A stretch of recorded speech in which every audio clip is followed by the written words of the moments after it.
Bom, então, bom dia a todos. Vamos iniciar mais uma sessão do Centro de Estudos. Hoje com a palestra do professor Gerson Lacks sobre Plano Nacional para a Demência. O que é e para que serve. O professor Gerson Lacks trabalhou muitos anos aqui no Instituto, continua como professor do Programa de Pós-Graduação em Psiquiatria e Saúde Mental do IPUB, é professor associado da Faculdade de Ciências Médicas da UERJ, e é professor do Programa de Biomedicina Translacional da Universidade do Grande Rio. Então, vou passar a palavra ao professor Alexandre. Bom dia a todos.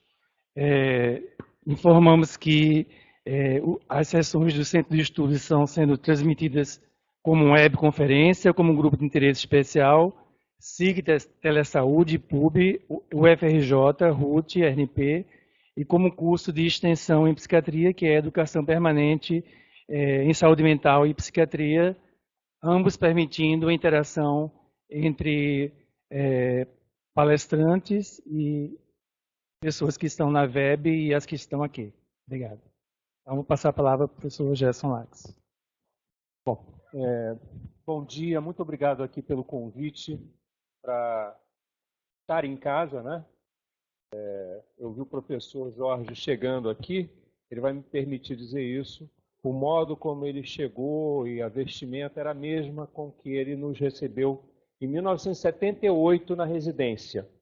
Eu fiz parte do primeiro grupo de residência médica aqui oficial do Instituto de Psiquiatria, e o professor Jorge era o coordenador da residência. Então, 40 anos depois, é uma delícia estar aqui com o professor, como diretor do Instituto, com uma história maravilhosa em andamento, sempre, né?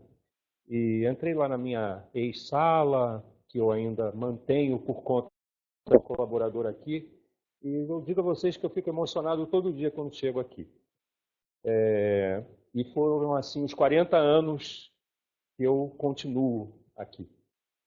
Bom, eu fui convidado, não é, para o Centro de Estudos para falar sobre o Plano Nacional para a Demência, porque eu dei esse tema porque eu acho que ele é um tema da hora, quase já passado o tempo da gente efetivamente poder implementar e pensar coisas de política de saúde, e mais do que política de saúde, política de cuidados para pessoas idosas vulneráveis e pessoas idosas com demência.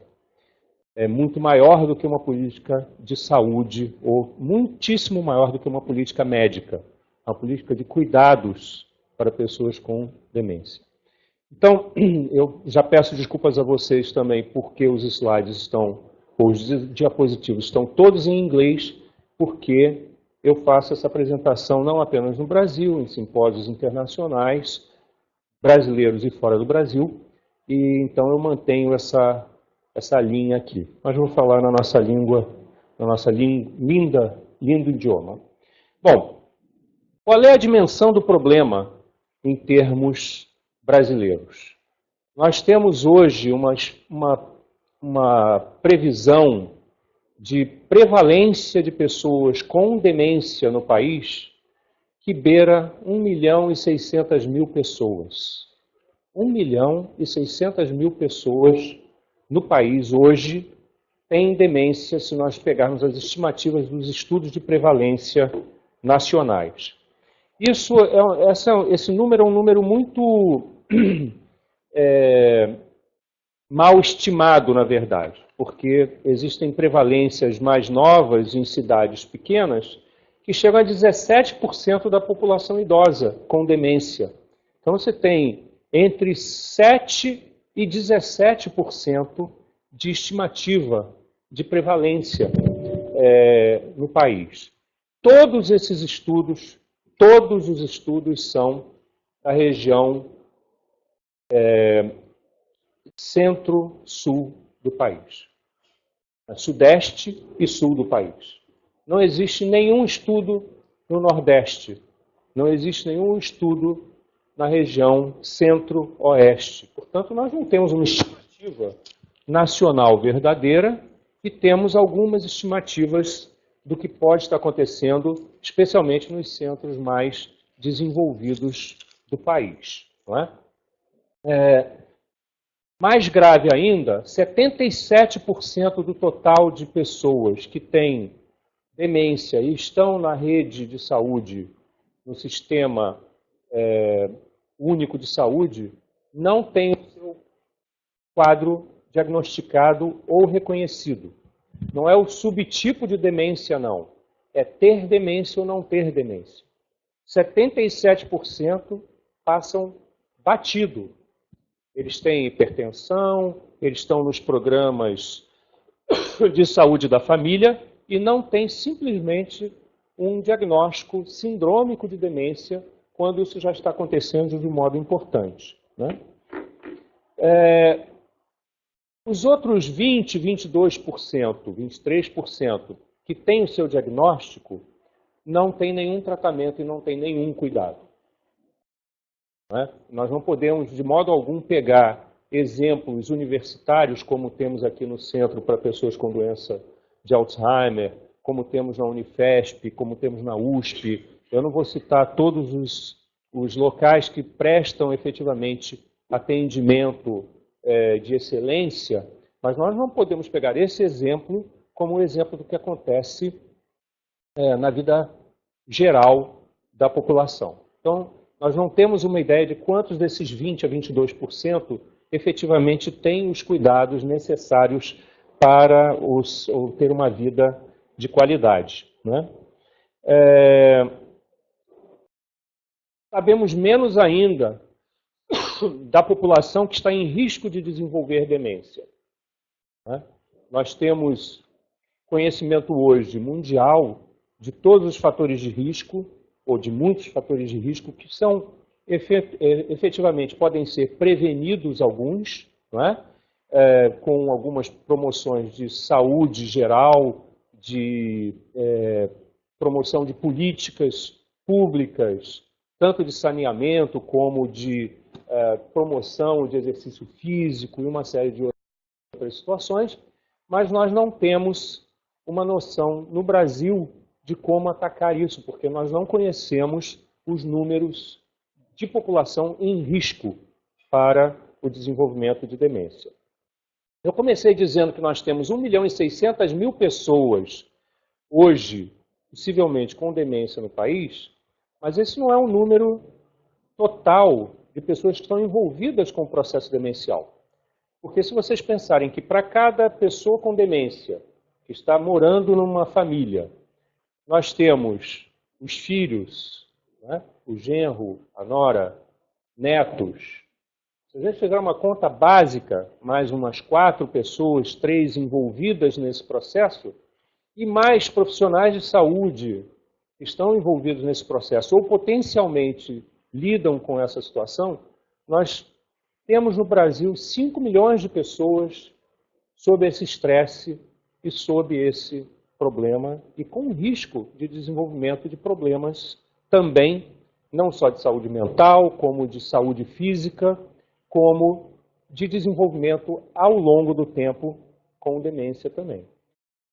Falando no mínimo de 5 milhões de pessoas, para as quais nós não temos ainda nem o conhecimento específico deles, nem as variações regionais que podem estar acontecendo e nem uma política pública para essa questão. O que a gente sabe, de um modo geral, é que essas pessoas mais idosas com demência têm, na sua maioria, menor educação, menos educação formal. Elas estão, em geral, com menos de 5 anos de escolaridade. O nível de analfabetismo dessa população atual de pessoas idosas, ou seja, acima de 65 anos de idade, ainda tem um nível de analfabetismo alto. São primordialmente de classe C, D e E, de acordo com a classificação Brasil socioeconômica. Tem inúmeros fatores de saúde física ruim. Tem mais hipertensão, tem mais diabetes, tem dependências motoras mais evidentes também, porque é um pacote, não é? É um pacote de riscos que vai acontecendo. E tem uma série de necessidades não atendidas, como eu já tinha falado, que são principalmente provenientes de uma infraestrutura muito ruim do nosso sistema social e do nosso sistema de saúde especificamente. Não é? Todos os esforços que têm sido feitos ultimamente, nos últimos anos, para o estabelecimento de programas de estratégia de saúde de família, ainda esbarram não só em questões econômicas de financiamento importantes, mas de própria capacitação das equipes. Não é? Então, nós não temos capacitação ainda das equipes já vigentes, eu não estou nem falando das que não estão aí ainda, mas nós não temos capacitação da rede para reconhecimento de pessoas com demência e não temos uma capacitação de atendimento desses grupos. Isso porque nós temos no nosso sistema nacional de saúde uma situação híbrida complicada. O financiamento é muito baixo, se nós pensarmos nas necessidades que temos, e não só para a demência, o financiamento geral para a rede de saúde é baixo. Ele come uma boa parte do orçamento, mas ele é baixo para as necessidades que nós temos. E nós temos um sistema misto, não é? Em que 80% da população está coberta pelo SUS e 20% por seguros, convênios, que têm uma atuação muito forte nas classes econômicas médias e superiores. Não é? Eu costumo sempre que falo com brasileiros dizer, eu não peço para ninguém levantar o dedo, mas para dizer, para perguntar, para cada um responda, quantos aqui não têm um seguro saúde privado? Né? Eu tenho certeza, ou quase certeza, que é 99%. Né? Na hora de recorrer ao plano, muitos recorrem, ou a maioria recorre ao seu plano privado, não recorre ao SUS. Isso não tem problema nenhum. Né? O SUS precisa ser desenvolvido com financiamentos próprios e essa rede também tem uma importância, porque se não estivesse aí, nós não estávamos fazendo isso. O problema não é esse. O problema é a fragmentação do sistema. Não existe diálogo entre esses dois processos, não existe uma rede efetiva de encaminhamentos e retroalimentação do sistema para que as pessoas continuem nos seus lugares sendo efetivamente atendidas. Né? Existe tudo escrito, é maravilhoso, né? Mas a implementação disso está muito longe de acontecer no presente momento. E eu acho que isso é importante, né? Porque quando a gente vai para os lugares para falar, não é para falar só da excelência do serviço que a gente tem. É como é que a gente consegue replicar isso nos lugares em que a coisa está pegando mesmo. Não é? Bom, esse não é um problema só nacional, esse é um problema latino-americano, mas dentro do sistema, para falar só da nossa região, né? Mas dentro do nosso sistema todo latino-americano, e sul-americano especialmente, nós não estamos nada bem. Se a gente pegar os números aqui, se vocês derem uma olhada para os números de leitos, de orçamento, quantos psiquiatras nós temos, ou quantos neurologistas, ou quantos geriatras nós temos por 100 mil habitantes, nós não estamos nada bem. Psicólogos tampouco. Então, a equipe ainda é muito pequena para as necessidades que precisam ser feitas. Tá? Essa comparação, em alguns pontos, nós estamos abaixo da da Bolívia, né? Só para dar alguns exemplos. Tá?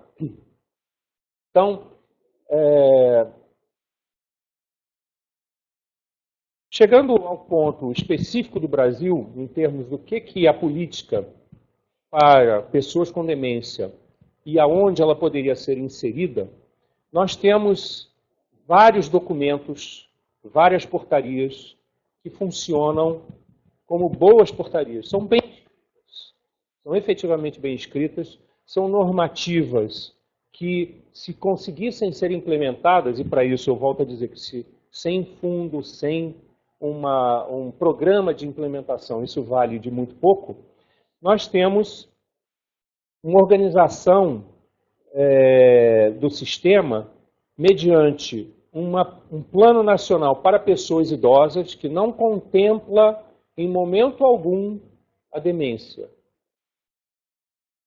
É muito mais uma questão social e de cidadania da pessoa idosa, o que não é menos importante. É até, eu diria, uma base importante para a gente pensar em demência. Mas não evoluiu em nada depois disso. Esse plano, esse programa, ele ainda está parado em várias questões políticas que não cabe aqui a gente pensar. E existem várias portarias, eu queria depois falar só sobre uma que dá o direito ao cidadão com demência, uma vez diagnosticado ter doença de Alzheimer, ter a medicação gratuita no sistema. Não é? Nós temos essa situação bem estabelecida. Entretanto, isso não é, de novo, nacional, no sentido de que essa distribuição fica difícil pela burocracia e pelo conhecimento que as pessoas tenham de como chegar a isso. Em segundo, se 77% das pessoas que têm demência não têm o diagnóstico, nós estamos aí fazendo uma coisa com baixa eficiência custo econômica, não é? E, portanto, resultados muito difíceis. Né? Então surge a questão, diante de tantos programas, aonde um programa nacional para demência poderia estar inserido. Né? Nós vamos fazer um plano nacional para demência sozinho, nós brasileiros, que eu estou dizendo. Né? Vamos pensar um plano nacional para demência sozinho, ou ele deve se inserir numa rede de outros programas e políticas nacionais de saúde e com idosos que já estão, pelo menos, escritas em andamento. Né? A minha ideia, como a ideia de várias outras pessoas, é que não faz sentido você fazer um plano único só para demência, uma vez que você tem programas que estão bem ativos e aí sim funcionam bastante bem na saúde pública primária para hipertensão e para diabetes, por exemplo. Esses dois programas, eles contam com pessoas capacitadas para o reconhecimento, com distribuição de medicamento, com equipes de saúde que fazem um bom rastreio em uma boa área de cobertura do país. E esses dois programas, como acontece que são hipertensão e diabetes, fatores de risco e fatores complicadores de demência também, acoplar esses dois programas ao de demência, ou o de demência a esses dois programas, seria uma ideia factível. Né? Mas nós temos, como eu já falei, essa questão da estratégia de saúde da família, mas nós temos outras áreas de ministérios que não estão dentro da saúde, que poderiam e podem efetivamente agir na área social, captando questões para cuidados tão importantes para essas pessoas. Então, é um programa grande, não é? Isso, muitas vezes, poderia gerar Não uma economia, porque não dá para se pensar em ter economia com essas situações. Na verdade, todas essas situações geram mais gastos, não é? Geram mais custos. Mas a questão é a realocação de custos para o que seja mais necessário naquele momento. Vejam só, hoje em dia, gasta-se mais de 422 milhões com medicamentos para demência. E só 142 milhões são gastos para cuidados gerais para pessoas com demência. Ora, se nós tivéssemos uma medicação para demência que fosse uma bala de prata para curar processos demenciais, eu acho que não devia ter nem cuidado para pessoas com demência. Era jogar todo o dinheiro, não é, para dar para a população toda que tivesse esse risco de demência, esse remédio. E assim nós não teríamos mais problema. Mas uma medicação, ou algumas medicações que têm uma eficácia não, uma eficiência de 34%, quando você efetivamente dá o remédio para pessoas que têm o diagnóstico, e que o que faz é diminuir o tempo, a rapidez da progressão do processo, essa alocação de recursos precisa ser, no mínimo, rediscutida. Porque, de qualquer modo, com o remédio, essas pessoas continuam precisando dos cuidados básicos, dos cuidados de saúde, de promoção e de diminuição de complicações médicas e procedentes do processo de demência que a doença de Alzheimer promove. Então, não é possível fazer um ambulatório, e não é isso que, por exemplo, o CDA fez durante esse tempo todo, nunca fez só um ambulatório.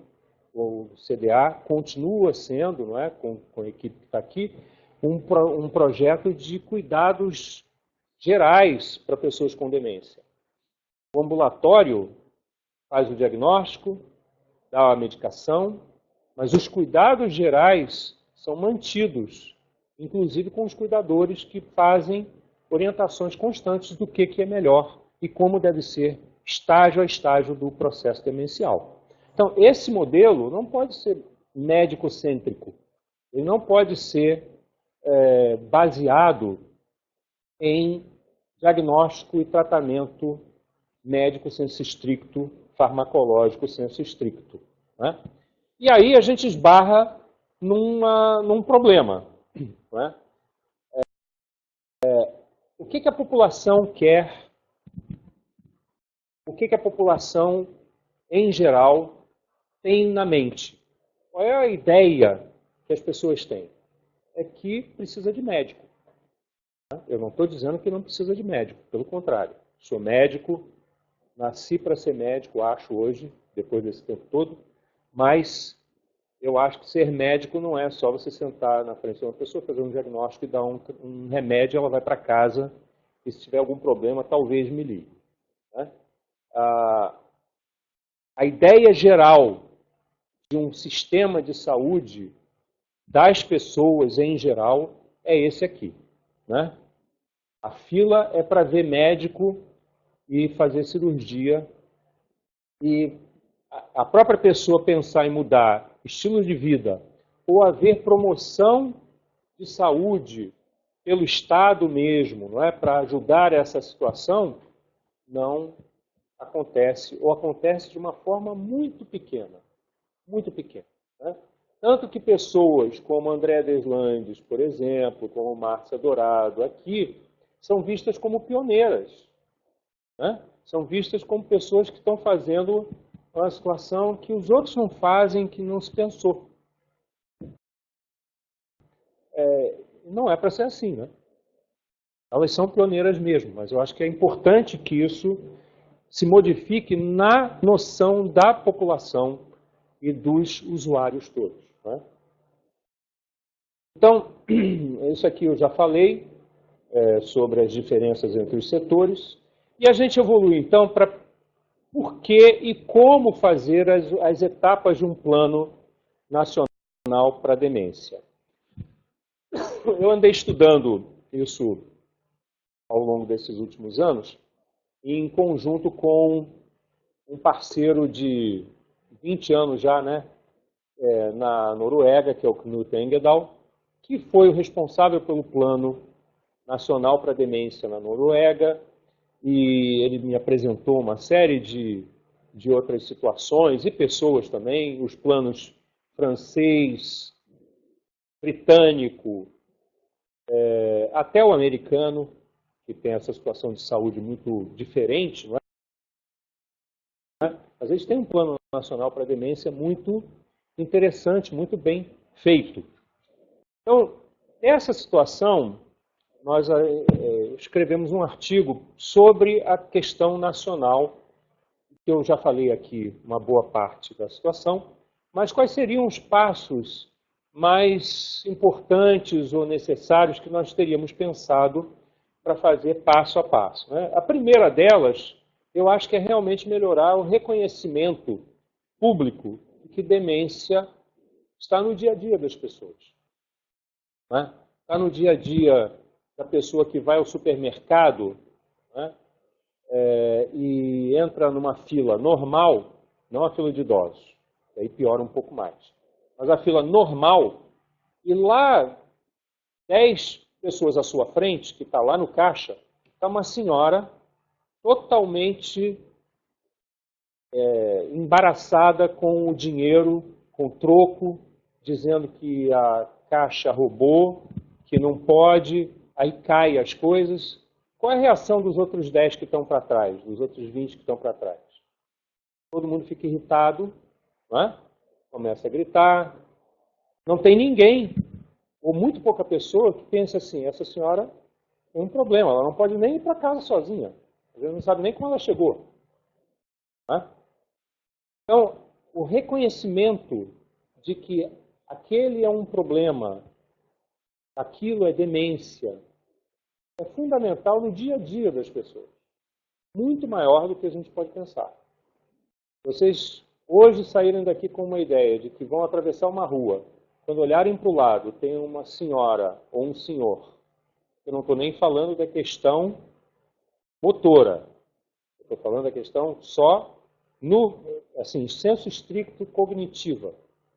E vai começar a andar antes do sinal fechar, que ela está com demência, ou que está andando a esmo na rua, isso é o dia a dia da gente, não é? Então, o reconhecimento de processos demenciais no dia a dia da população, que seja importante para que todos nós entendamos que esse é um processo e que não é para ter um estigma, é para ser cuidado, é fundamental. Para isso tem que se estabelecer políticas, não é? Básicas de reconhecimento da demência, de conhecimento do problema, e esse é um primeiro passo. O segundo é reduzir o estigma. Né?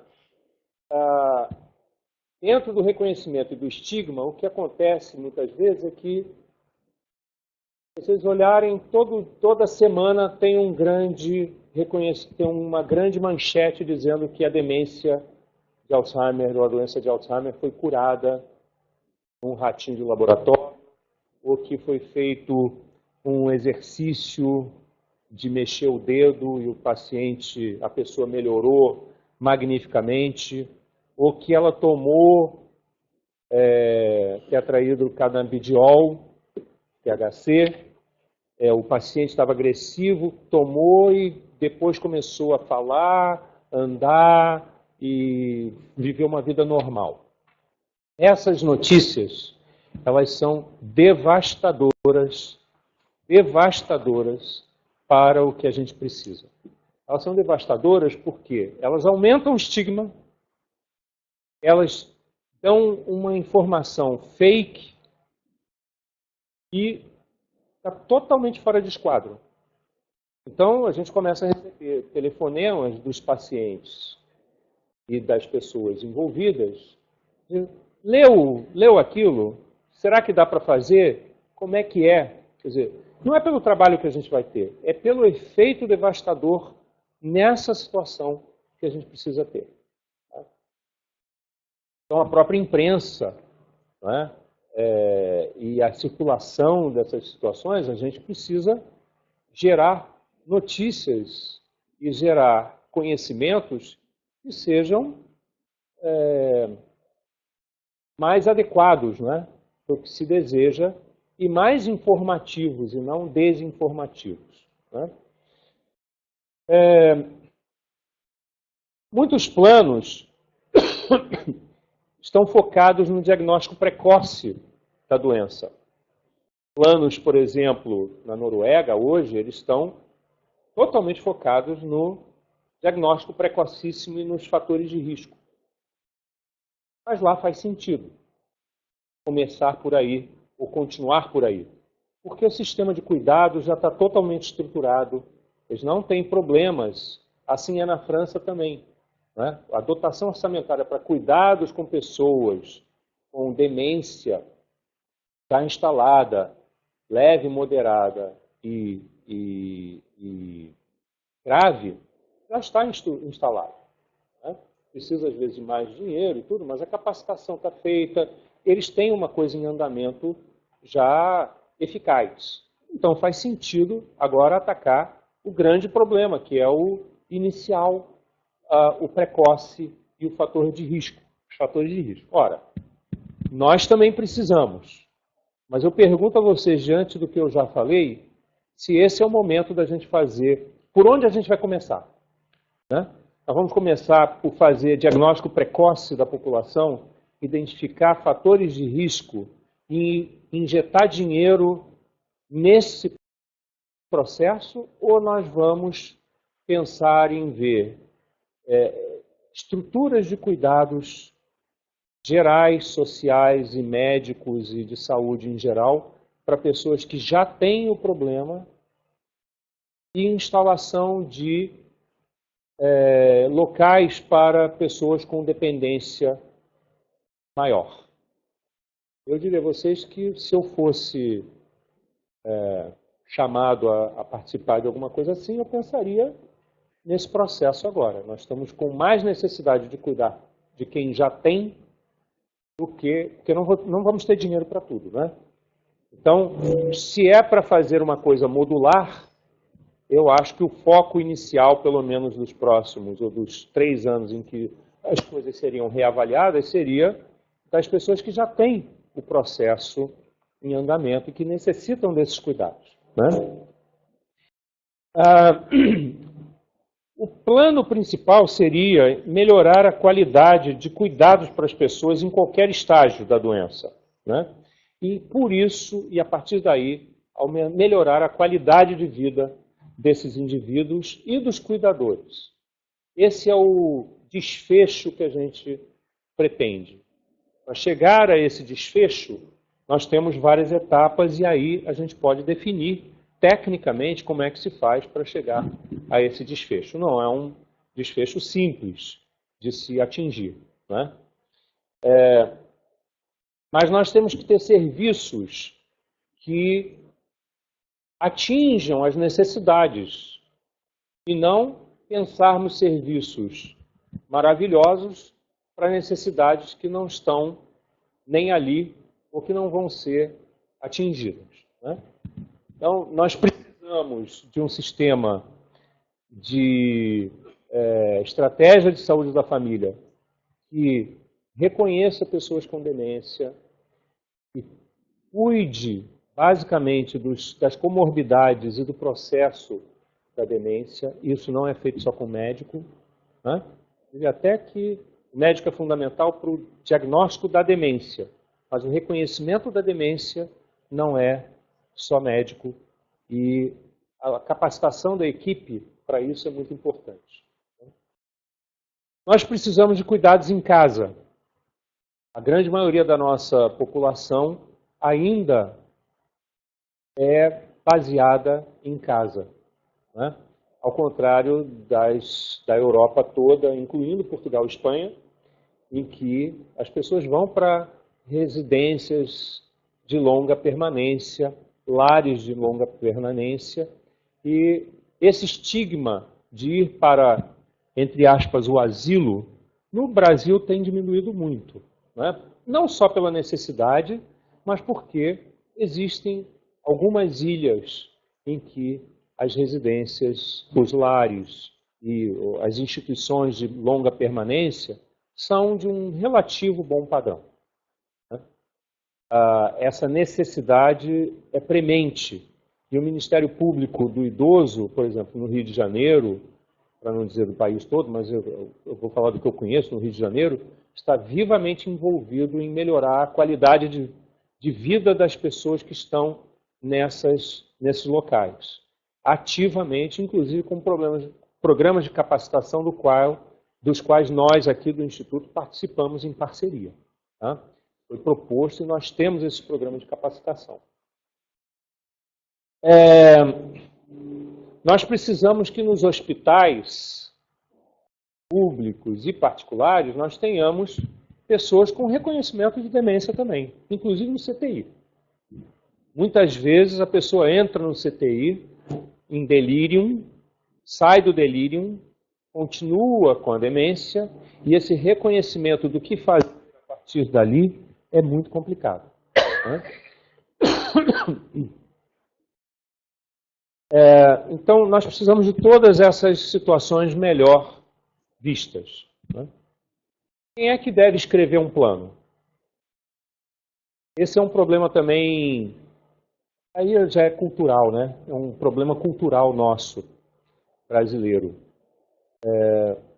Ninguém sonha num país europeu em chamar uma pessoa, ou uma pessoa se apresentar como grande messias e dizer, eu vou resolver o problema, eu vou escrever um plano e vou entregar. E eles vão ter que fazer esse plano, porque o plano é perfeito. Aqui nós temos, no país, muitas pessoas, muitas instituições que se arvoram em achar que elas são as donas da questão e que elas têm a única capacidade para fazer e escrever um plano. Podem ter certeza, existe um plano escrito, que a cópia é copiar e colar do plano internacional. Porque esse plano está escrito. A questão não é a gente escrever um plano igual, basta copiar e colar. Isso já foi copiado e colado, já foi tentado entregar no Ministério. Isso é um fracasso absoluto, né? Para não dizer, no meu modo de ver. Eu estou cada vez menos preocupado com as palavras, professor Jorge. Eu acho vergonhoso, né? Acho vergonhoso o grupo se apresentar desse jeito, e acho vergonhoso para o nosso país a gente ter uma situação dessas. Então, assim,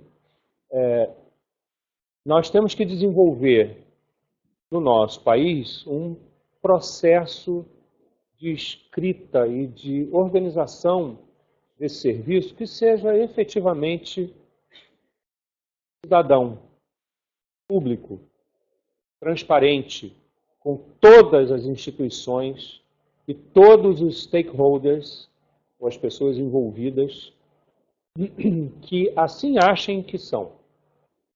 Isso envolve o Ministério Público do Idoso, envolve o Ministério da Saúde, envolve a OPAS, a parte brasileira da OPAS, envolve todas as instituições médicas, todas as instituições médicas, todas as instituições de enfermagem, eu não vou citar todas, mas todas as instituições de serviço social que estejam envolvidas ou que queiram se envolver nesse processo. Aí nós vamos ter um plano com possibilidade de acontecer. Portarias não fazem planos, e portarias não dão conta do estudo que foi feito anteriormente e que deve preceder um plano. Né? Então, nós temos no país ainda muito corporativismo para isso, né? Conflitos de interesses que não são explicitados quando as pessoas ou as instituições se apresentam. É importante que esses conflitos de interesse sejam explicitados, não para eliminar as pessoas ou os grupos ou as instituições, mas que eles sejam explicitados, porque isso vai ter importância na hora de se redigir o plano e se instalar o plano, né? E nós não podemos ter um plano nacional para a demência que seja de um governo. Nós temos que ter um plano nacional para a demência que seja do Estado com E maiúsculo, que seja um plano do país, que sobreviva aos governos que democraticamente se substituam mediante o voto.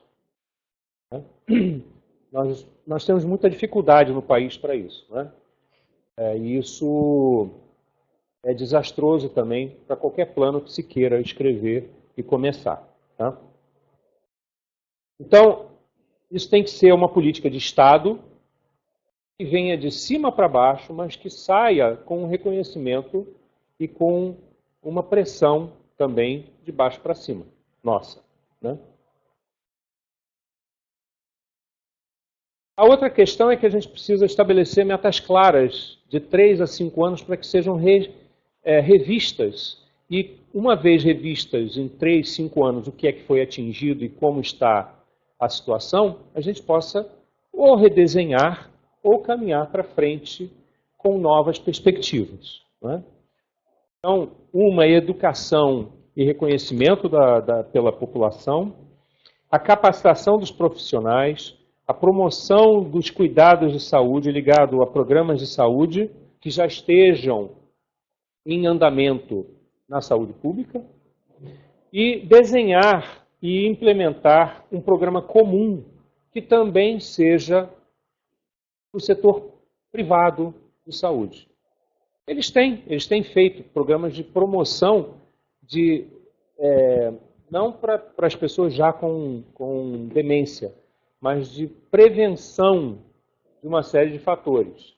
Isso é custo efetivo para eles, né? Acontece que para a população isso também é bom. Então, algumas coisas, esse setor precisa fazer parte desse programa. É lógico que nós temos a oportunidade, nesse momento e nos últimos anos, vinda da total nulidade de projetos desse tipo. Como não tem, é uma grande oportunidade de tentar fazer alguma coisa, né? Mas isso aumenta muito o nosso desafio e essas ameaças que eu citei aqui todas, elas precisam ser encaradas de frente pelos grupos todos, de um modo a tentar ultrapassar isso, né? Então, nós temos ainda uma crise institucional, política, nos ministérios, que nós todos estamos vendo, né? E que a gente precisa ultrapassar isso de algum modo para poder chegar a algum ponto que seja efetivo, eficiente.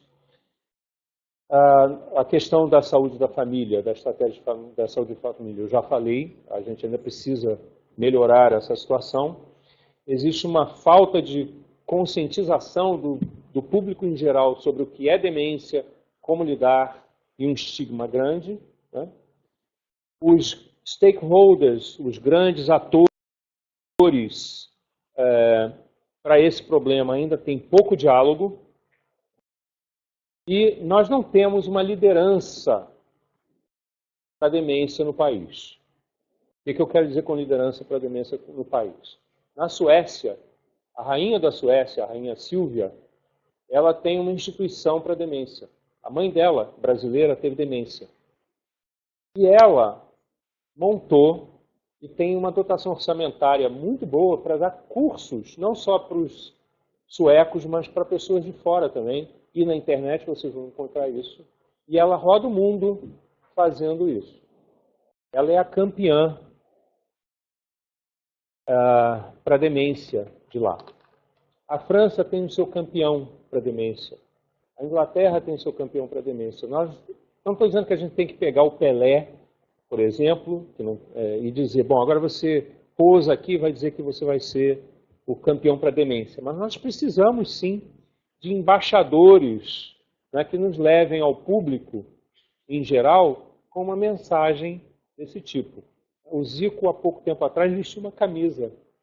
E eu me preocupo com pessoas com demência. Isso teve uma repercussão enorme, né? Então a gente precisa pensar também em pessoas que possam veicular melhor do que nós, porque médico é horrível para fazer isso, né? Para falar com a população de um modo mais próximo, que nos representa. Eu queria, dito isso tudo, eu sei que até aqui eu só apresentei problema, né? Eu tenho consciência disso, que essa parte até aqui é ruim, é desanimadora. Mas eu vou mostrar para vocês um programa multinacional, multicêntrico, multinacional não é um bom termo, mas multicêntrico, internacional, que já está em andamento, que se chama STRIDE. O STRIDE é um programa de fortalecimento de respostas para a demência em países de renda baixa e média. Esse programa ele foi desenhado inicialmente no London School of Economics e eles convidaram 5 países para participar e o Brasil entrou nisso. Tá? A Cleusa é da Unifesp, ela é a pesquisadora principal no Brasil, tem uma equipe fantástica, e nós aqui do Rio de Janeiro, não só eu, a Valesca está envolvida nisso também, estamos colaborando com esse processo. A Valesca não pôde ir na primeira reunião, né, mas vai ter uma segunda agora na RPDA. Já até te digo que você vai estar lá. Bom, o que já foi feito no país? E esses países envolvem Gana, México, África do Sul, Jamaica, mais um que me falha o nome agora. Em todos eles, o objetivo final é chegar a um plano para a demência que possa ser apresentado ao país em 5 anos.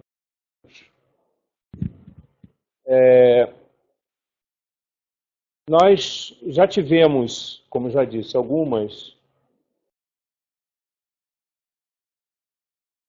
workshops. No dia 28 de junho, foi esse que a Valesca não pôde ir, de 2018, nós tivemos em São Paulo 31 pessoas,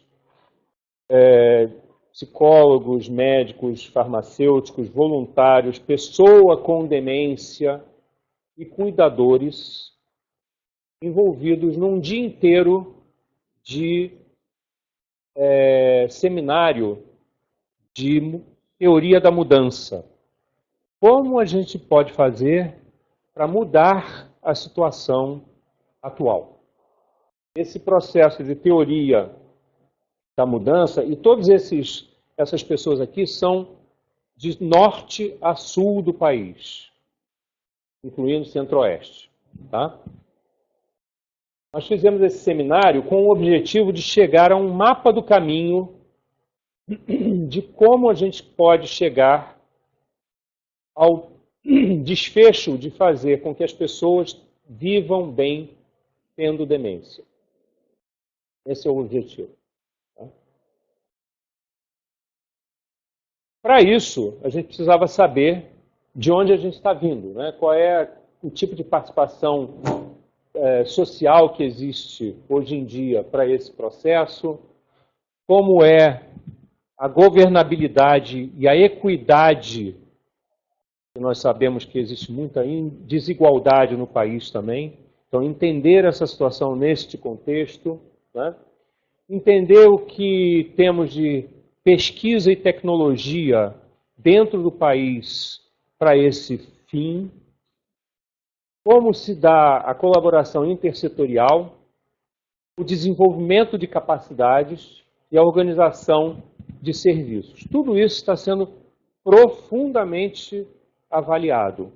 Está se fazendo uma revisão total de tudo que existe publicado e de todas as informações que se saiba para que a gente tenha um retrato mais próximo possível ao atual de todos esses aspectos. Hoje de manhã, isso é um processo que não acaba. Hoje de manhã eu cheguei aqui, dei um abraço forte na minha amiga Márcia Dourado, que me disse que está com um programa fantástico, trazendo para o país, que vai ser sediado aqui, não é isso? E esse programa de cuidados, eu já liguei para a Cleusa, já falei com ela. Então, assim, você e ela, vou pedir a você que entre em contato para dar os dados da situação, né? E o que é e como é que vai ser desenvolvido. A gente precisa ter, nós não vamos fazer, a gente precisa saber o que está sendo feito, justamente para poder puxar todos esses aspectos para cá, para o STRIDE. Né? Onde é que a gente quer chegar com isso? Nós queremos chegar aqui. Esse foi o mapa do caminho que foi construído naquele dia e que depois foi validado com cada uma das pessoas que participou daquele processo e já foi também correlacionado com todos os outros mapas do caminho dos outros países. É interessante você ver como existem diferenças nos mapas do caminho para você chegar ao desfecho de botar pessoas com demência vivendo bem. Né?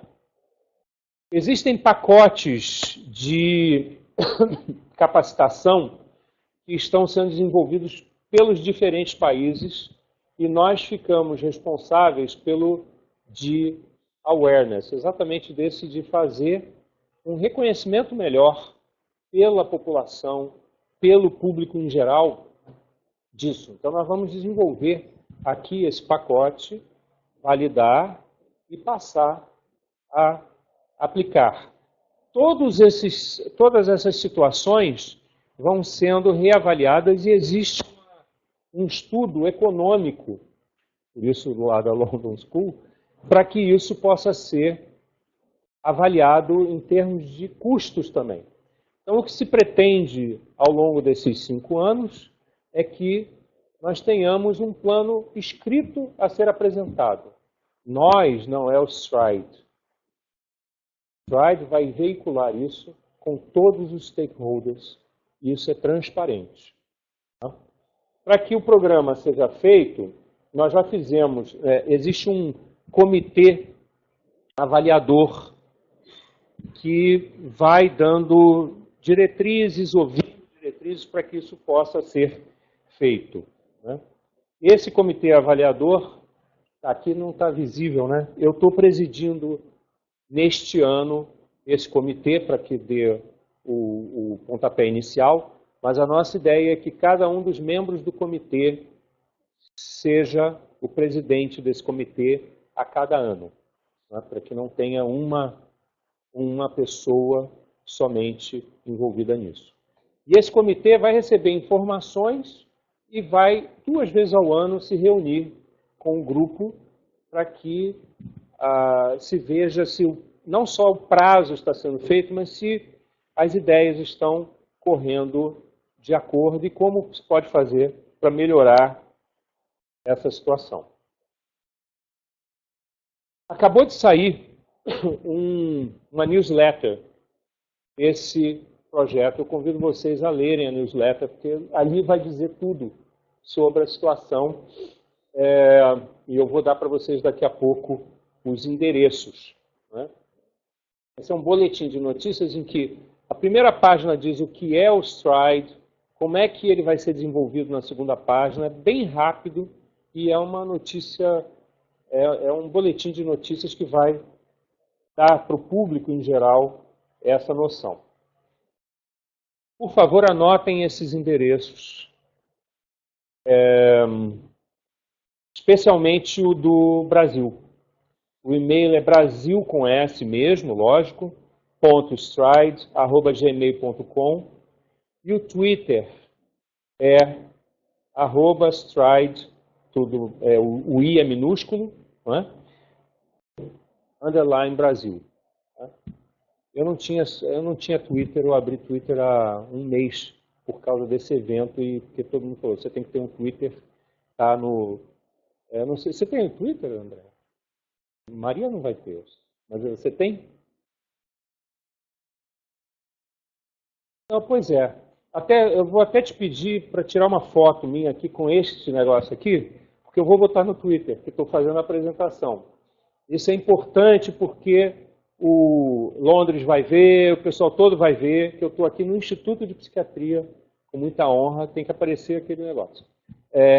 Então é assim, o tempo todo sai notícia no Twitter sobre isso. Se vocês se cadastrarem ou mandarem um e-mail para o Stride, quem tiver interesse, vai receber notícias e vai participar de coisas do projeto. Tá? Bom, eu com isso termino a minha apresentação. É um projeto em andamento. Eu estou botando muitas fichas nisso porque eu acho que vai ser importante para a gente poder caminhar numa coisa que é tão necessária, né, para o país todo. Muito obrigado.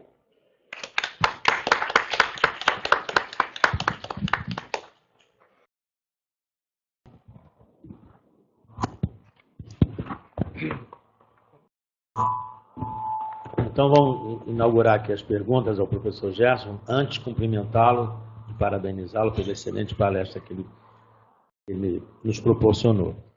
A pergunta é a seguinte: notícia mais recente sobre a etiologia da doença de Alzheimer. Qual é a notícia mais recente? Você quer fake news ou você quer... Não quer fake news? Não, fake news. A etiologia da doença de Alzheimer, a doença de Alzheimer é uma doença multifatorial. Hoje a gente tem pouca dúvida disso, não é?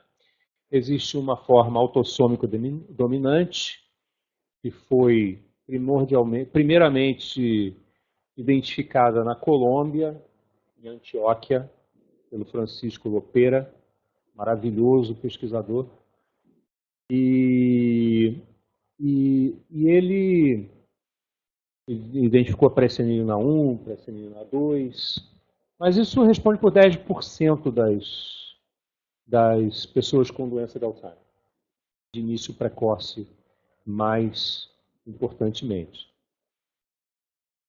Nós não teremos uma única etiologia identificável pela doença de Alzheimer, nem no curto prazo e nem no longo prazo, eu diria.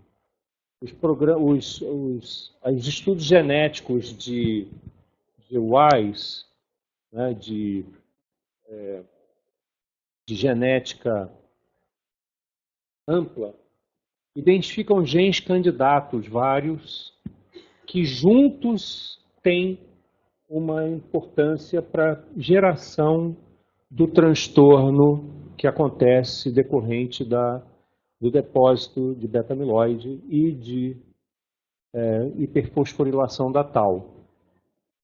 Mas a gente hoje ainda sequer sabe se esse não é o desfecho de um processo já anterior ou se é isso mesmo. Então,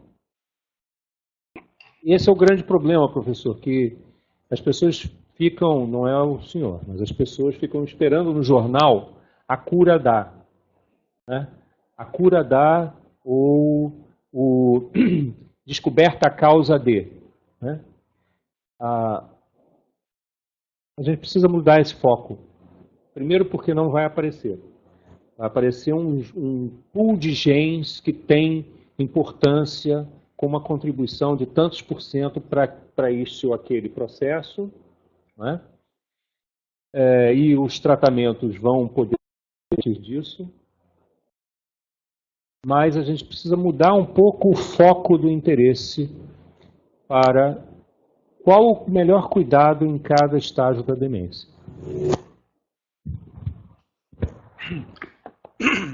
Bom, quero parabenizar o professor Gerson Lax pela brilhante exposição, né? Como os dados que ele traz são tão impactantes, tão realistas, né? E dizer como eu me sinto orgulhoso de profissionais como ele, a professora Valesca, fazerem parte desse programa nacional, né, de intervenção, de prevenção da doença de Alzheimer, né? Bom, tem uma pergunta aqui da Web, que eu vou ler a pergunta. Sou Daniela Feijó, do Guarujá, uma aluna do EPSAMP. Gostaria de saber, em especial, sobre o tratamento do Alzheimer. Algo novo sobre o tratamento ou os cuidados para a qualidade de vida destes idosos? Se existe algo novo?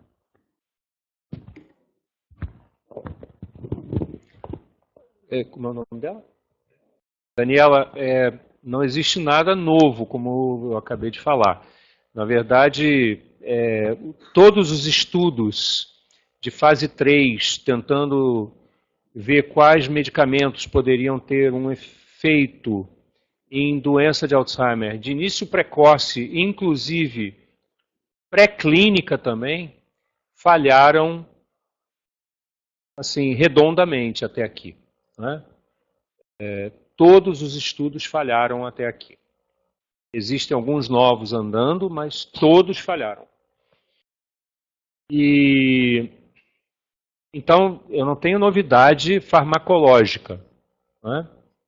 E eu diria a você que a qualidade de vida que você mencionou, hoje deve ser o nosso foco principal, né? Porque manter a qualidade de vida e manter a qualidade de vida o máximo de tempo, estágio a estágio do processo, né? Descomplicar o que está complicado, e eu estou falando de um termo de um modo muito geral, mas é lógico que existem estratégias para isso, não é? E com informação abundante de cada momento da pessoa. Acho que é fundamental que a gente conheça e que o cuidador conheça a pessoa que está com a doença. É importante dar o diagnóstico, é importante dar o tratamento com medicação, é importante tratar a hipertensão, hidratar, fazer todos os cuidados básicos para o idoso. E é importante, não menos importante, conhecer a pessoa, porque muitas das agitações e da insônia que a gente vai ver é por necessidade não atendida, em que, conhecendo a pessoa e o momento, você consegue ajudar também esse processo.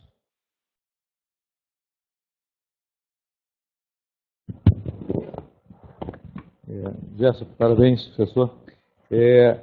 Há muito tempo atrás, nessa formação, a gente ouvia uma diferenciação de Alzheimer e demência senil, né? Depois, uma visão mais de demência cortical. E pelo que eu tenho lido, cada vez mais os processos inflamatórios têm sido falados como parte da gênese, né? E por isso, evidências mostrando que a atividade física e outras atividades têm uma eficácia. Então, na visão atual, como é que está essa visão? Quer dizer, o quanto é amiloide, o quanto é vascular, o quanto realmente se explica por que você diminui a inflamação, teoricamente tem uma relação com prevenção? Boa pergunta, mas a inflamação é um processo inespecífico. Não é? É uma reação. Não, mesmo a neuroinflamação é um processo, por assim dizer, geral, para não dizer inespecífico. É uma reação, não é, a alguma agressão ou alguma alteração metabólica. Então, nesse sentido, existem muitos estudos em andamento e o próprio grupo nosso estuda isso. A gente tem trabalhos com citocinas, né, fizemos até uma meta-análise muito recente de citocinas na doença de Alzheimer. 2 alunos, no mínimo, que eu me lembro aqui, acho que são 3 alunos, estão com teses em andamento de doutorado em citocinas, marcadores inflamatórios, aqui no Instituto de Psiquiatria, em parceria com a genética da Unigran Rio e com a bioquímica da UERJ. Então, para dizer que a gente está no meio da confusão. As citocinas, efetivamente, a IL-10 fica rebaixada durante o processo inflamatório, nós temos um aumento da IL-B1, da IL-8, da 12 e de algumas outras. O problema é que a mensuração dessas citocinas é no sangue. E, portanto, nós não temos tecido pós-mortem imediato para fazer isso. Até poderíamos conseguir em São Paulo, mas não seriam os nossos pacientes. Fica patente que esse é um processo inflamatório decorrente do depósito de beta-amiloide, da apoptose, do desregramento total que existe no sistema nervoso central. Tem um papel na piora da doença, na evolução da doença. No entanto, usar anti-inflamatório nunca ajustou nada. Então, a gente sabe que usar anticolinestérásicos tem um papel sobre as citocinas também, de regulação das citocinas. Mas é um efeito que eu diria para você que é periférico à doença. Ele é mais uma complicação do processo básico que está acontecendo.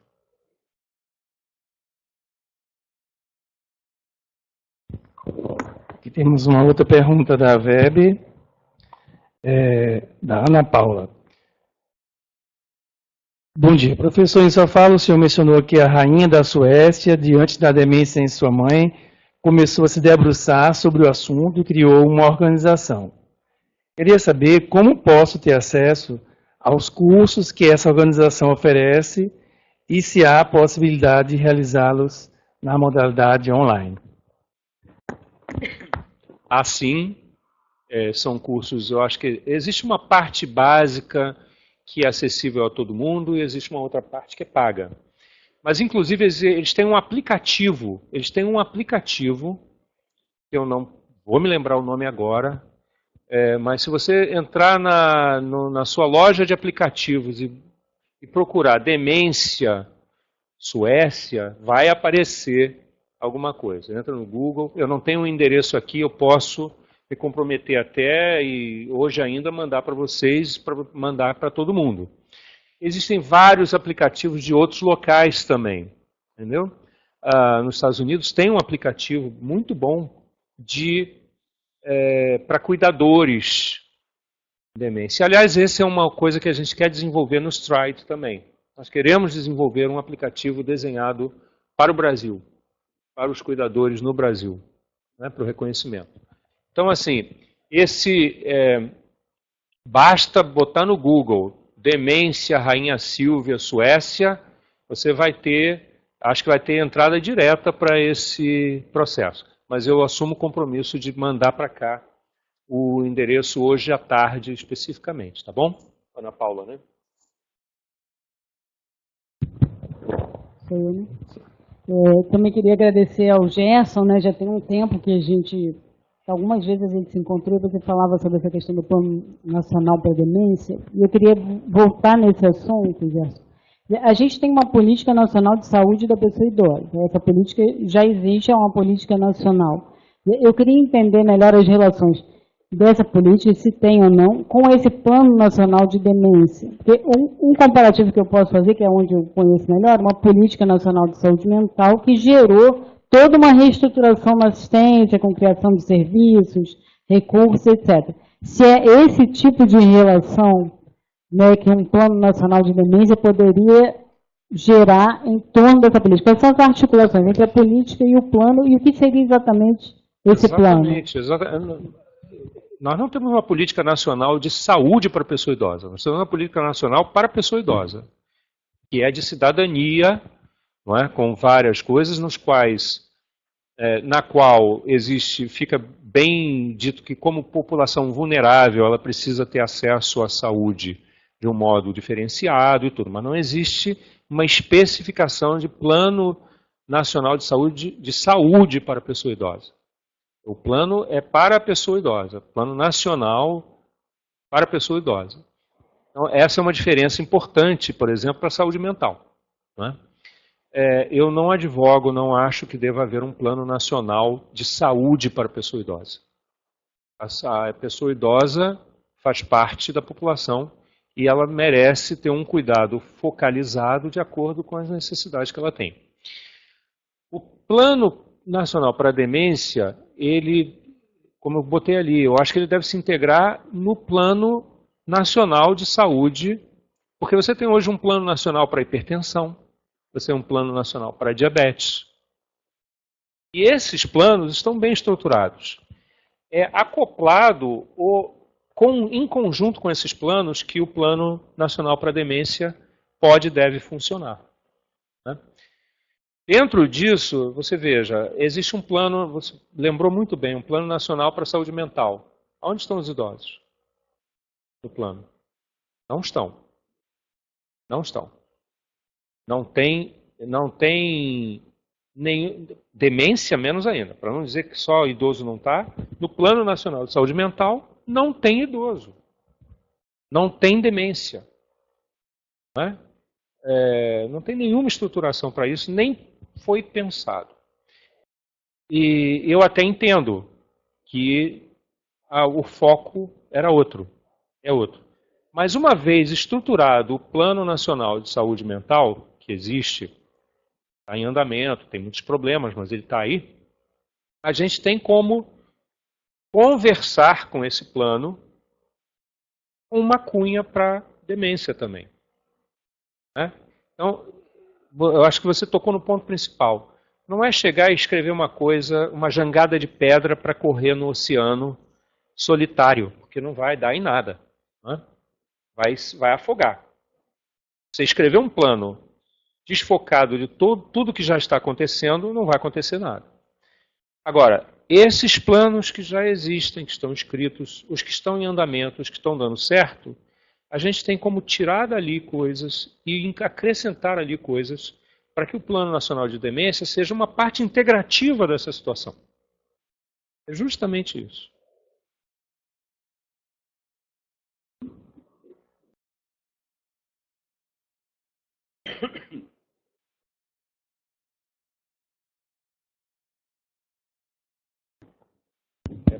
Para cima. Foi. Não, só que uma coisa que eu coloquei aqui no aplicativo é sci.se/projects. É isso aí. Tá? É isso aí. www.sci.se. Aí tem /projects. Consegue. Gerson, eu acho que algumas coisas que você colocou aqui hoje são muito importantes, principalmente quando a gente pensa na questão da informação, da educação. E há 3 semanas ou 2 semanas atrás eu estava aqui no Centro de Estudos dando uma palestra e eu estava falando sobre o desserviço que às vezes a mídia faz com essas informações. Então, por exemplo, quando se fala de exercício, né? Falar que o exercício vai curar o Alzheimer. Quer dizer, então é um desserviço para a sociedade e a gente cada vez se vê mais isso. E aí eu fico pensando na questão, principalmente quando a gente vê os trabalhos na Noruega, cada vez mais eles também preocupados em ter uma informação para as crianças. E aí eu fico pensando que se nesse plano existe alguma possibilidade de estratégias para a educação de crianças e adolescentes, porque, como você bem falou também, existe muito hoje a configuração do idoso ocupando o papel do pai e da mãe nas casas com crianças, cuidando de crianças e de adolescentes, né? Tendo mais contato com as crianças e adolescentes. Então, talvez se tivesse uma informação nas escolas já, para que as crianças e adolescentes também pudessem estar não só percebendo as alterações dos avós, mas também tendo uma forma de estar ajudando ali nas intervenções. Então, a questão da prevenção seria facilitada também, e da conscientização e diminuição do estigma. Então, queria que você falasse um pouco se essa questão da educação também está sendo viabilizada. Está totalmente pensado como um objetivo a ser atingido também. A Associação a Federação Brasileira de Associações de Doença de Alzheimer tem como um dos projetos a educação nas escolas, né? Pequenas informações ou grandes informações. A FAPERJ tem um programa do cientista do nosso estado, que você está lembrando bem a partir disso, que é muito interessante, porque além da bolsa que ela dá para que a gente possa fazer a pesquisa, a bolsa não vai nem um tostão para o nosso bolso, é tudo para poder ser gasto em pesquisa. E em serviços, por exemplo, até o Instituto de Psiquiatria tem uma verba nossa aqui para isso. Existe como obrigação para o relatório final, e só é aprovado o relatório final se isso for feito, nós somos obrigados, entre aspas, a dar 3 palestras, 3 aulas em escolas públicas, secundárias, públicas do estado do Rio de Janeiro. E eu já fui nas outras vezes, ainda estou devendo para esses 3 próximos anos. Todos nós precisamos dar. Então eu sempre falo sobre demência, sobre esses processos. É muito pouco, mas já é alguma coisa que tem também uma situação. Nós estamos desenhando com a CVM, com a Comissão de Valores Mobiliários, que está muito envolvida conosco nessa situação, para ajudar a fazer educação nas escolas sobre idosos, sobre vulnerabilidade, sobre demência, e sobre poupança e sobre abuso econômico.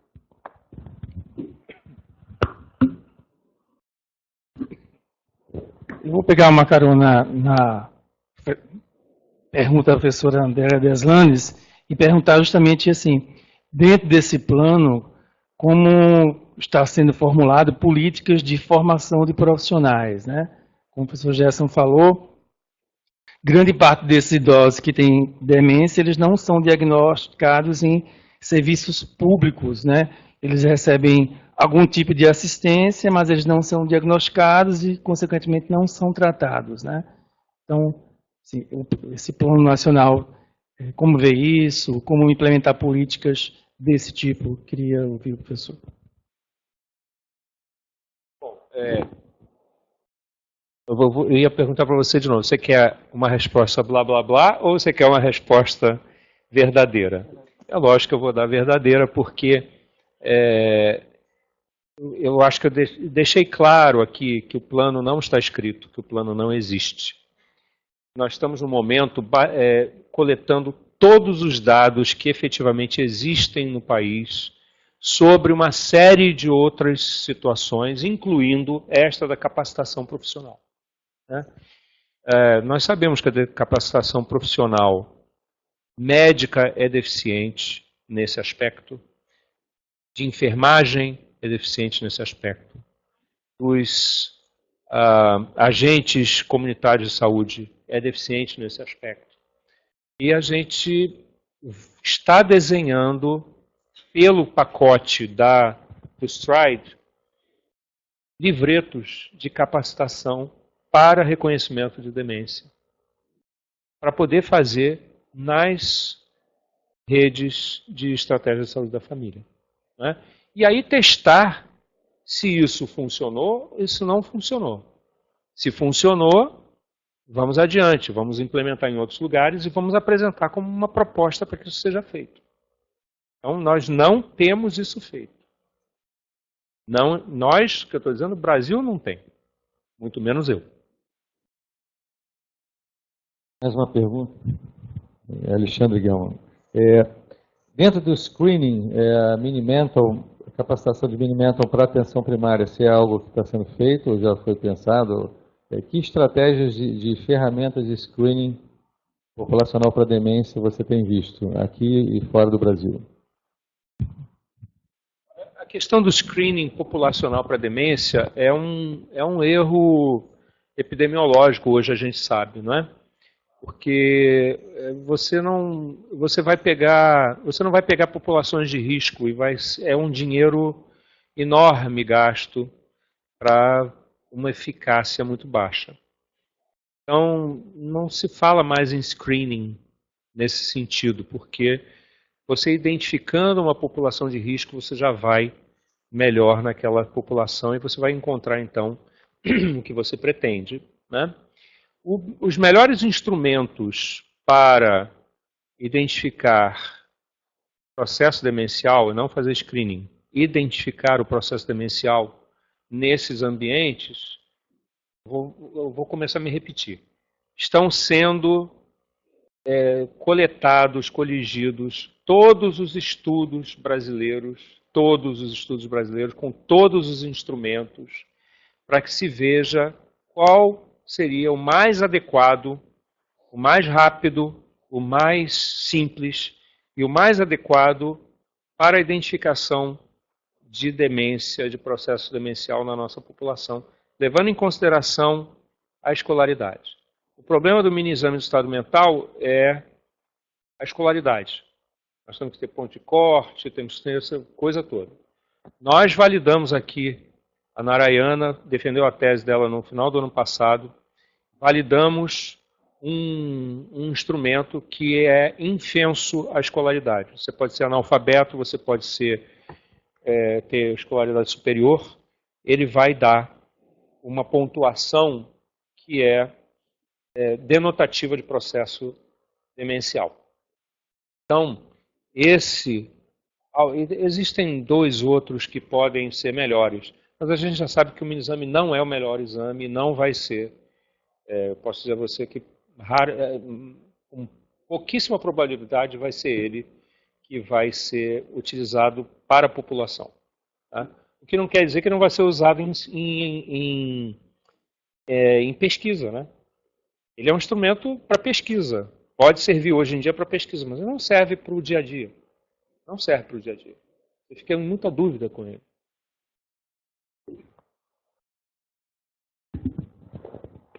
Mais uma pergunta da web, Simone Cristina. A partir de qual idade devemos começar uma investigação sobre demência, no caso? A partir da idade em que a pessoa reclame que está com um problema de memória ou que você note que a pessoa está com um problema de memória. Ponto. Não existe... Se a pessoa não tem queixa, ela não tem que fazer nada. Ela tem que fazer exercício, ter uma vida boa, ouvir música, ler livros, participar da vida normal dela. Sem queixa, nada a fazer, nem ficar preocupado com isso.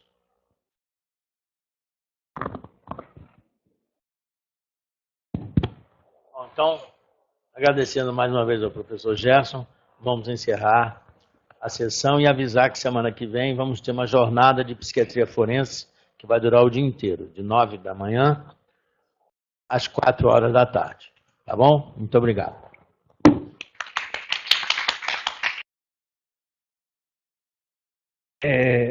Após a web palestra, teremos um momento parceria hoje com o professor Otávio Dumont. Quem está online só fica na sala da web palestra e quem está no auditório está convidado a participar. Obrigado.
Boa tarde, pessoal. Nós vamos começar agora o momento parceria.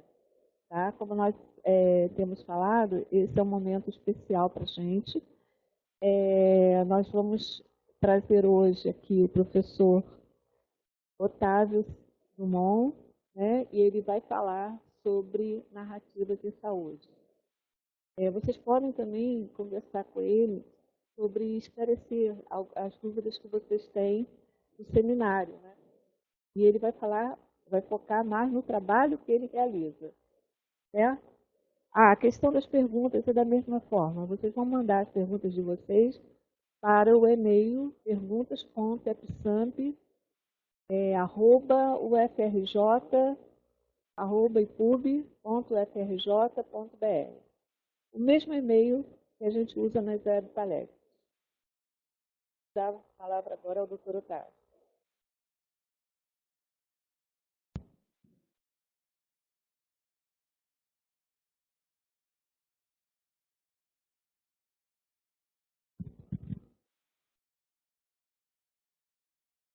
Bom, boa tarde, pessoal.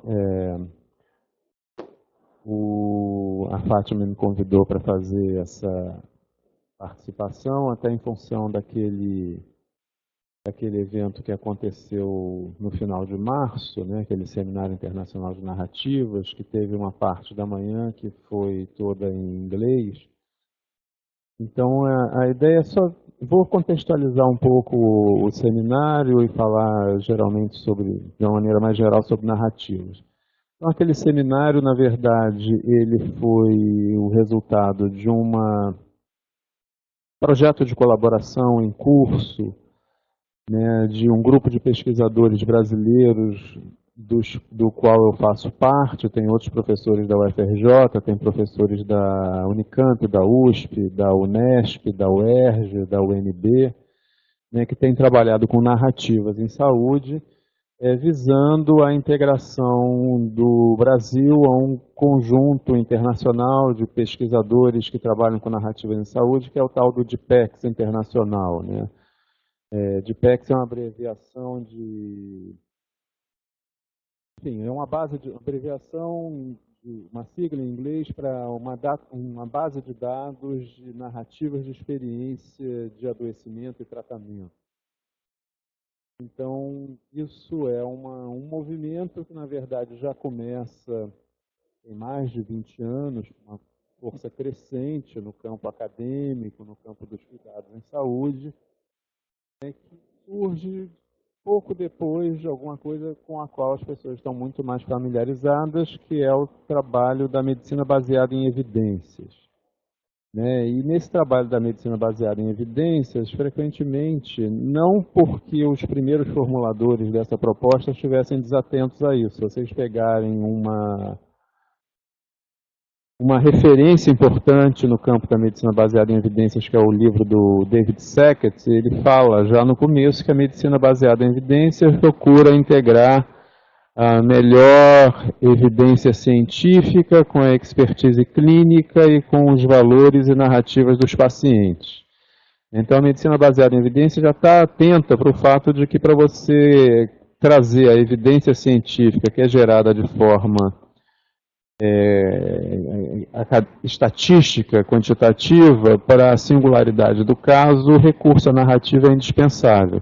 Então, um pouco depois aparece a medicina baseada em narrativas, né? Hoje em dia, a gente, além da medicina baseada em narrativas, tem a medicina narrativa, que é uma proposta de uma acadêmica americana da Universidade de Colômbia, que é uma médica, Rita Sharon. Então, a ideia de que o compartilhamento de narrativas que relatem a experiência do processo de adoecimento, de recuperação, de tratamento, gera conhecimento relevante para a prática clínica em saúde, é pesquisa que pode produzir informação de qualidade, né?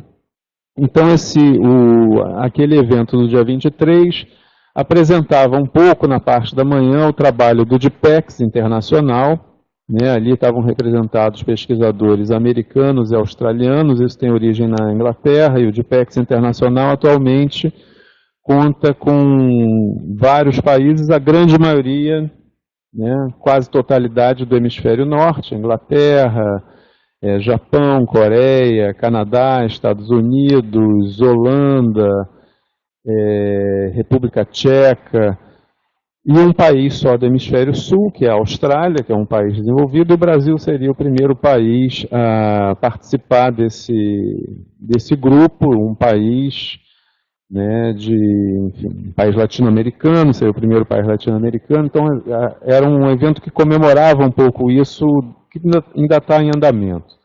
Na minha trajetória acadêmica pessoal, eu fui levado a procurar esse tipo de referência em função do meu trabalho como médico, psiquiatra, professor de psicopatologia, né? Quem é do campo da saúde mental, da psiquiatria, está bastante familiarizado com os sistemas diagnósticos, de classificação e diagnósticos vigentes em psiquiatria, como a CID, mas sobretudo a principal matriz intelectual da CID, que é a DSM, que desde a sua terceira edição, em 1980, produz uma guinada que um autor americano chamado John Sadler chamou de uma guinada rumo a uma hiponarratividade. Né? Você substitui as narrativas que descrevem como é para uma pessoa adoecer de uma determinada condição, de um transtorno mental, por critérios diagnósticos bastante objetivos, bastante secos, né, visando uma maior confiabilidade do diagnóstico, entendida como uma concordância interavaliadores.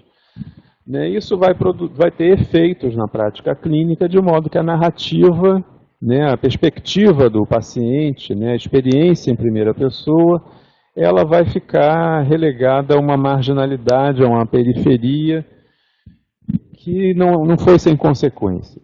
Então, na minha trajetória pessoal, eu passei a buscar esse tipo de referência, né, tanto no sentido de tentar pensar uma psiquiatria, uma psicopatologia que fosse baseada na experiência em primeira pessoa, quanto na possibilidade de que essa experiência em primeira pessoa pudesse ser comunicada, colocada em palavras, aí o recurso às narrativas. Tá? E isso, então, na minha experiência pessoal acadêmica, passou por condução de grupos de ouvidores de vozes, desde o final dos anos 90, né, onde a experiência de ouvir vozes era o eixo do trabalho, até um trabalho mais recente que eu mencionei na minha apresentação no seminário do dia 22, mas isso foi na parte da tarde, talvez muita gente não tenha acompanhado o que aconteceu na parte da tarde. Eu trabalho com um outro grupo que tem um nome semelhante, mas se chama A Voz dos Usuários, que é um grupo de usuários de serviços comunitários de saúde mental, no caso do Hospital Dia do IPUB, e desde 2005 tem colaborado de forma cada vez mais sistemática com o ensino de psicopatologia. Atualmente esse grupo participa de aulas dos cursos de psicologia, de medicina e de enfermagem da UFRJ e sistematicamente têm sido convidados para outras atividades em outras universidades ou serviços aqui do estado do Rio de Janeiro, não só da cidade do Rio de Janeiro, mas de outras cidades do interior do estado.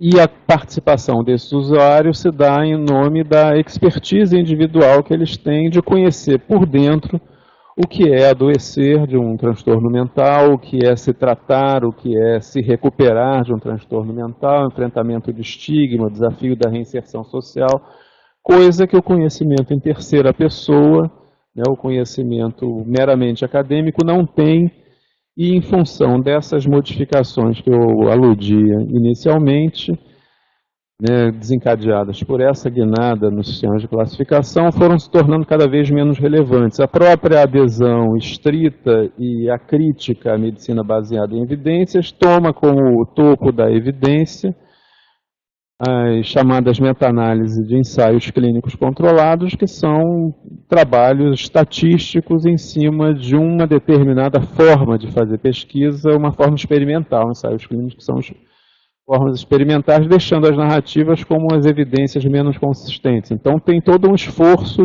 hoje em dia, de defender a qualidade e a relevância de evidências qualitativas. E as evidências qualitativas são todas elas narrativas. Daí a importância para a gente de realizar aquele evento no dia 22. Tá? Existe todo um campo, né, de estudos, né, hoje em dia que conjugam metodologias qualitativas, né, método fenomenológico, método etnográfico, pesquisação participativa, que todos eles são, em última análise, métodos narrativos, no sentido da produção desse conhecimento. Tá, então, em linhas gerais, o que eu gostaria de sintetizar para tornar mais claro o que foi aquele evento era isso. Eu não sei se existem perguntas, se vocês têm alguma dúvida específica em relação ao que eu falei agora ou em relação ao dia 22, eu ainda tenho um tempinho aqui, posso responder.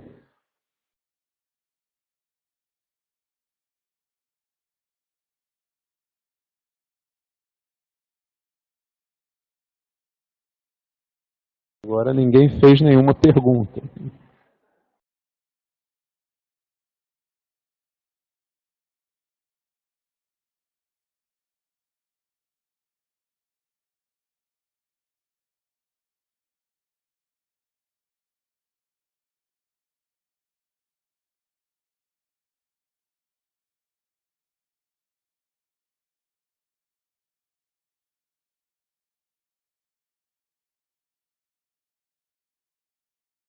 Bom, como parece que não tem pergunta, então a gente encerra aqui, ok? Estou à disposição. Se vocês quiserem saber um pouco mais sobre o trabalho do Grupo A Voz dos Usuários, é só colocar esse nome, A Voz dos Usuários, no Google, vocês vão ter acesso ao site do grupo, onde vocês podem encontrar mais informações e, eventualmente, convidar o grupo para participar de rodas de conversa, que são as formas que eles têm de comunicar, né, e de transmitir esse conhecimento em primeira pessoa.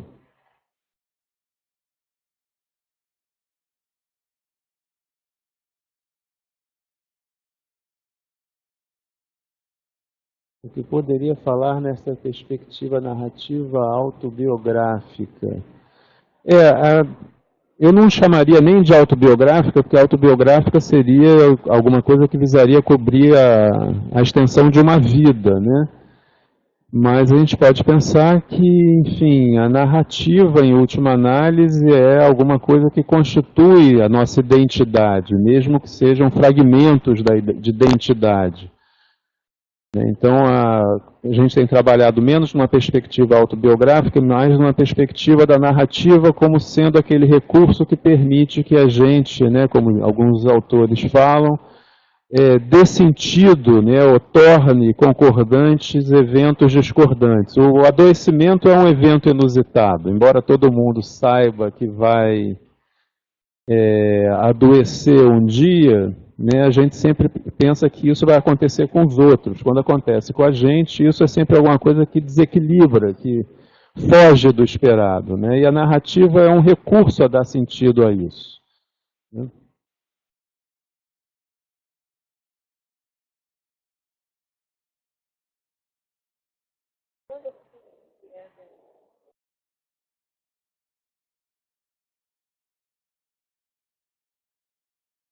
Então, eu sugiro que você vá no site do grupo, avozdosuarios.com. Né? Se você colocar no Google A Voz dos Usuários, você vai ser direcionado para o site. Lá tem modo de ter contato com o grupo, né? Poder fazer convite para participar de roda de conversa, vai ter acesso às atividades que o grupo já desenvolveu e vem desenvolvendo. Acho que seria o melhor caminho. Tá? E aí tem o caminho para poder fazer os convites, e aí o grupo vai, enfim, combinar com quem fizer o convite a melhor maneira de atender, ok? Alguém acho que perguntou sobre autor. Tem vários autores, né? Um autor que é um clássico é um autor americano, que é um antropólogo e médico, Arthur Kleinman. Eu acho que o livro dele não foi traduzido para o português, é um livro de 88, chama Illness Narratives, Narrativas de Adoecimento. É um clássico, acho que para quem tem interesse pelo campo é uma boa porta de entrada, né, em narrativas em saúde. Acho que seria uma boa sugestão para começar. A Rita Sharon, que é essa americana que trabalha com medicina narrativa, também seria uma referência. Ela tem um pequeno livro que foi traduzido em português, que eu não me lembro o nome, é um livrinho, na verdade é uma conferência que foi traduzida, né, mas ela tem um livro, esse também não foi traduzido em português, chamado Narrative Medicine, Medicina Narrativa, onde ela apresenta um determinado método específico de trabalhar na formação de profissionais de saúde. Ela é professora da Faculdade de Medicina da Universidade de Columbia, em Nova York, e ela tem um método já há alguns anos para trabalhar com isso. Eu acho que também é uma referência importante.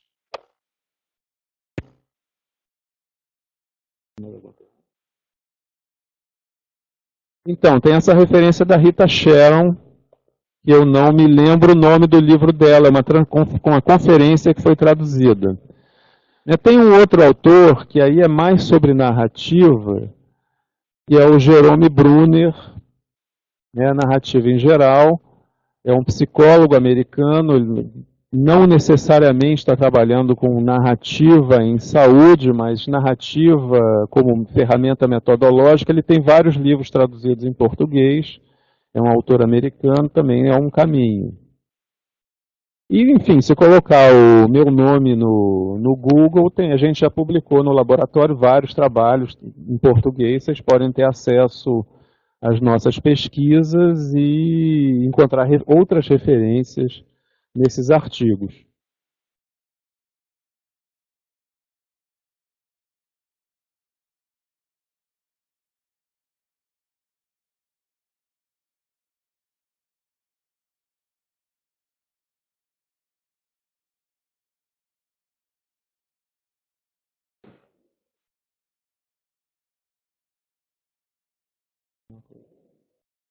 Então, ok, gente. Obrigado.